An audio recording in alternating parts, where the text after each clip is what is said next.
Hey everyone, I hope you're doing well. I'm going to give you some awesome tips today about things that you should consider doing before getting your first or second or third or fourth, but before you get a wavy or curly haircut, some things you might want to consider doing. But first, I just want to mention, I don't know if you've noticed, but I felt a lot more comfortable recently not doing videos, like with no makeup on, not really done up. And I just want to say that I'm just really happy with the OA skincare products. I have got some crazy breakouts recently just from wearing a mask. And I think it's the fact that when I go to work, I have to wear the mask all day and I'm talking like pretty much the entire time. And it's creating a lot of, humidity and whatnot in my mask. And my face is not super happy about that part. But besides that, my rosacea has cleared up so much. It used to be just so red here all the time, really blotchy. And it's gotten just a lot better.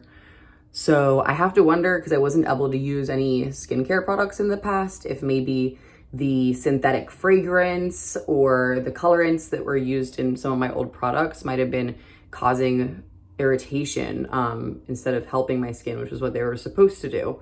So yeah, if you're interested in checking out the OA skincare line, I will put a link below so you can check that out, because honestly, they're so concentrated that I just use a dot of each product and that's plenty. So, and the price is not very different from most high-end skincare lines. There's nothing that I did to my hair today. This is how I wake up. This is what it looks like when I wake up now. It's getting so long. And I've had this length before. This is like the length it was when I did my first ever big chop back in April 2018. And I think it's just kind of a cute, fun length, honestly. It doesn't need much for it to be just, I don't know, something kind of different. And so super, super easy.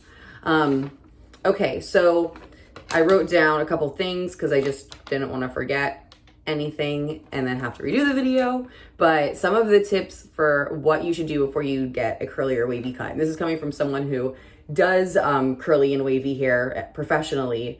And I would like everyone to do these things before they come see me. So if you can improve your hair health as much as possible prior to your appointment.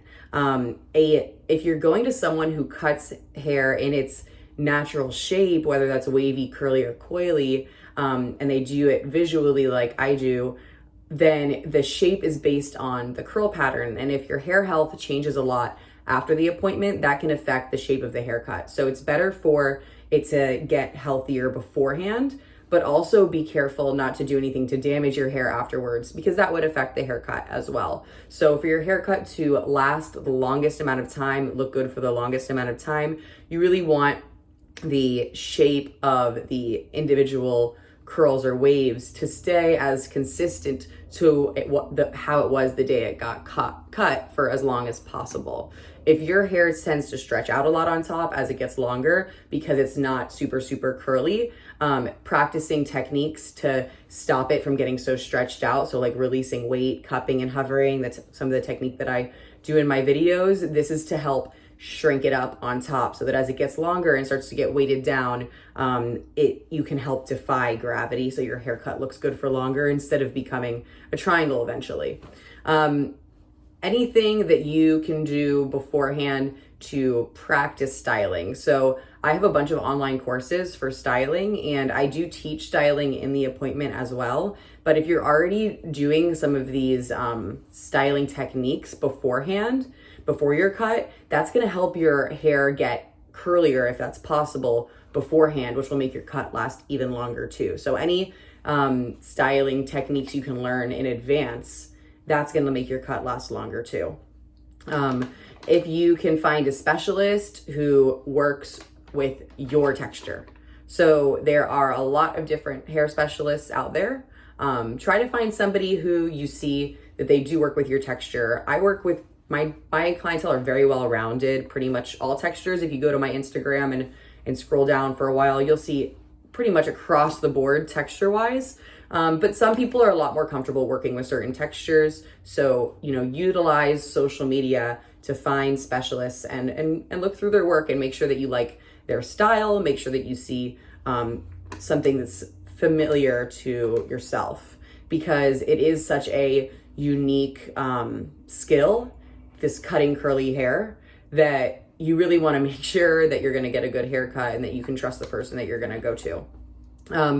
Okay, try not to get super stuck on a photo of someone else. So if you're going to bring a photo example of what you want to your hairstylist, try not to become obsessed with looking exactly like that picture, because when you're dealing with hair in its natural state, no two are exactly the same. Density is different, lengths can be different, textures can be different, and then of course the actual person is different. So even if you were able to get the exact same thing, it's gonna look different on you than it does on them. So try to keep an open mind and not compare yourself to a picture, but rather gather a few photos together and try to explain what you like from each one, and then let the professional gather all of that information to create something that's really just perfect for you, but using those things as, you know, inspiration, but not trying to imitate them completely.